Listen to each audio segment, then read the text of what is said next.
Okay guys, what's your definition of power? Well today, for us, it's 500-inch Cadillac plus boost. Good things are gonna happen. In this video, we've got more testing on the other guy's 500-inch Cadillac. Now this one is not totally stock block, stock crank, but it does have forged rods and forged pistons.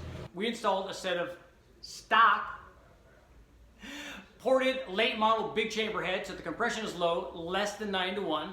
We've got a fairly good sized cam in it, 600 lift and 248-degree duration. We have a dual plane performer intake manifold, and when we run boosted, we've got a CSU dedicated blow-through Holley carburetor. We also ran this Procharger DYNO Supercharger centrifugal blower, no intercooler, but with boost and a blow-through carburetor, good things are gonna happen. We ran it boosted, then we ran more boost, then we installed these big headers. So what happened with all of this? Let's find out.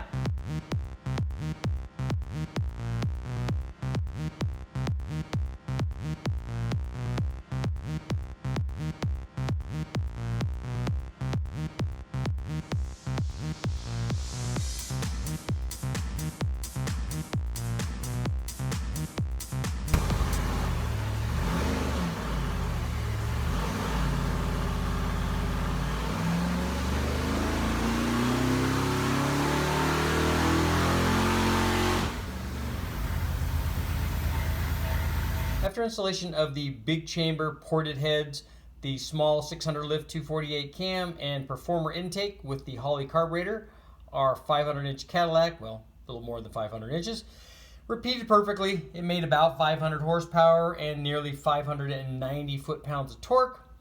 We were happy. You guys should also be happy because these are the last graphs you'll have to see like this. We have some overlays coming your way, so check it out. Okay guys, we just finished the NA runs. We got it converted back from the aluminum head stuff with the big cam and the big intake and all that stuff, back with the low compression, big chamber ported heads, the 248 cam, the Edelbrock performer intake, and the Holley. Now we're gonna install the Supercharger. Let's get going.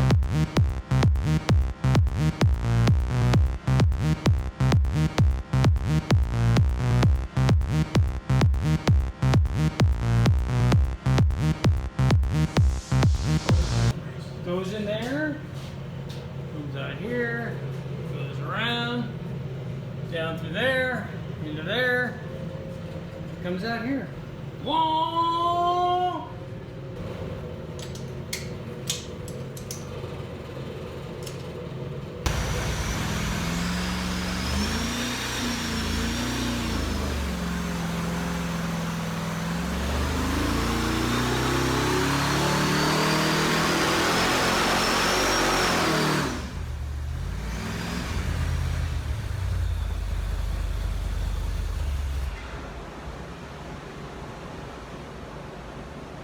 Changing some plugs, changing some timing, trying to get some more power.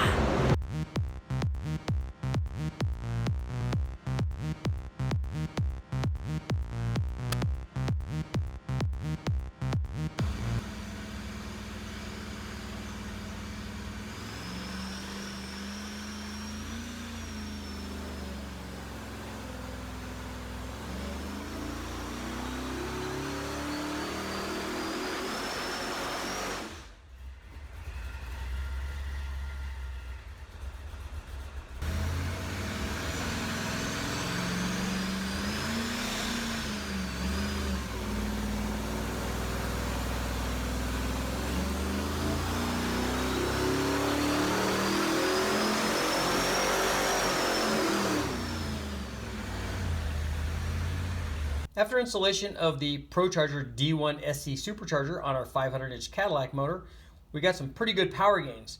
Running 6.6 pounds at our power peak, power output jumped to 730 horsepower. Torque was up to 766 foot-pounds. Those are up from 500 horsepower and about 590 foot-pounds. So we had some good gains, especially given the fact that the boost level was fairly low. Now let's take a look and see what happened when we increased the boost pressure with a smaller blower pulley.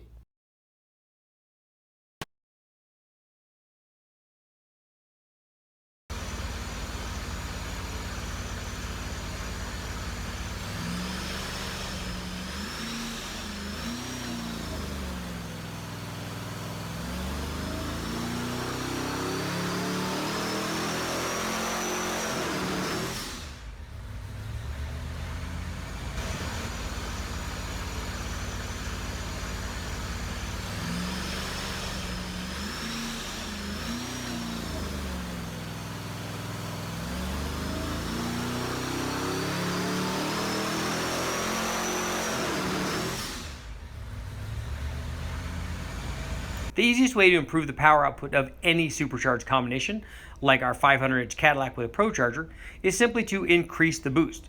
Now, we knew the D1 SC Supercharger had plenty of power left, having already made over 1,000 horsepower with that particular blower on another application. So we decided to increase the boost on our Cadillac.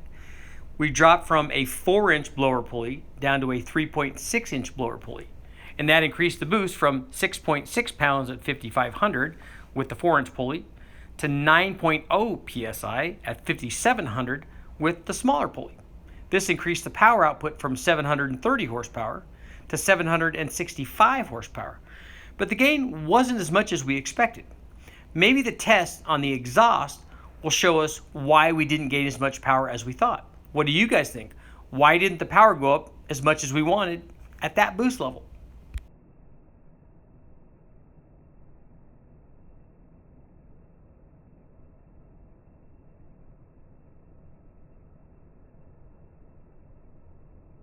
Let me know what you guys think.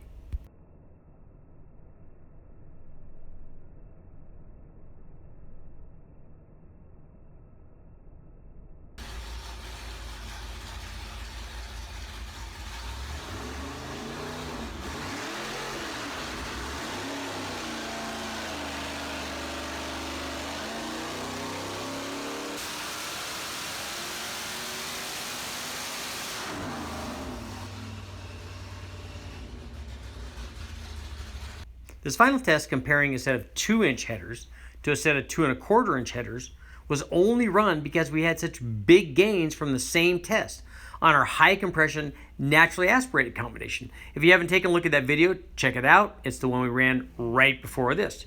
Check it out, it's good stuff. We ran a high compression aluminum headed hydraulic roller cam combination, and running this same header test improved the power output by 40 horsepower once we add in the extensions. So we decided to run those same headers on our supercharged combination. The question was, would a supercharged combination with lower compression and milder cam timing, although it's still making similar power, still respond to these headers? And the answer is a huge yes. The header swap picked the power up from 765 horsepower to 820 horsepower. Although we have to say part of that gain came from a change in air-fuel ratio because the headers did lean the combination out even though we made no jet changes. Good stuff, headers on a supercharged combination. Here's a graph that compares our naturally aspirated starting point to our supercharged finishing point. So we started out about 500 horsepower and 590 foot-pounds of torque and ended up with over 800 horsepower, 820 to be exact, and over 800 foot-pounds of torque. That's a gain of over 300 horsepower. All of that from a supercharger, a pulley swap, and then of course, the exhaust. After watching this video, I wonder how many people are out shopping for a Cadillac right now, or something they could swap a Cadillac 500 into. Remember, if you run boost or lots of power, run big headers.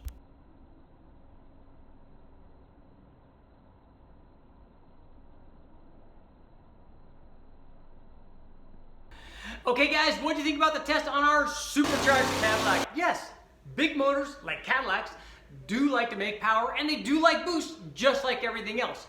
You know the one thing that didn't worry us? The oiling problems that all Cadillacs have, because they don't have oiling problems. This one had a supercharger, it had iron heads, we ran it on pump gas, it all worked out great, and it made a ton of power. I have to tell you a little secret. My goal was to make more power with this combination than we made with the high compression aluminum headed one. Because if somebody puts something in front of you, you gotta do better than that, right? And that's exactly what we did. Good power here. Once again, I was surprised by how much power the headers made. We knew more boost would make power, but when we put the headers on, they also made more power. Nothing we like more. Thanks for watching, guys. Make sure to like, share, subscribe, ring the bell, do all that stuff. This was awesome. Now it's time to put my whippy little Cadillac motor on.